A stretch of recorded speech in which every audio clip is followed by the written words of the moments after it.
Cet anniversaire à la une également ce matin. Il y a 10 ans, jour pour jour, une vague de 15 mètres de haut frappait la centrale de Fukushima au Japon. Un tsunami qui allait provoquer la plus grande catastrophe nucléaire depuis celle de Tchernobyl. Des dizaines de milliers de personnes avaient été déplacées, des villes entières rendues inhabitables pendant des années. Alors, 10 ans plus tard, quels enseignements ont été tirés de cette catastrophe? Comment ce drame a-t-il influé notre politique de sûreté nucléaire, Lise Dangean?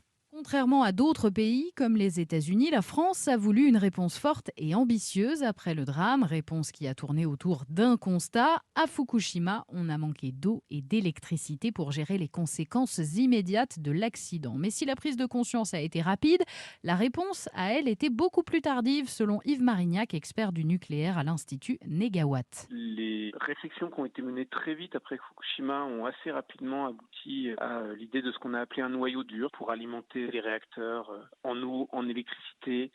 Malheureusement, la mise en œuvre de ces renforcements tarde.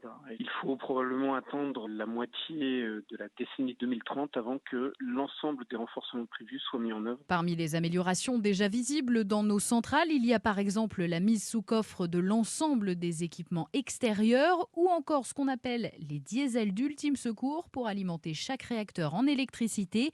Et puis il y a la FARN, la force d'action rapide du nucléaire, qui regroupe aujourd'hui plus de 300 agents d'EDF surentraînés mais heureusement jamais sollicités. Merci, Elise.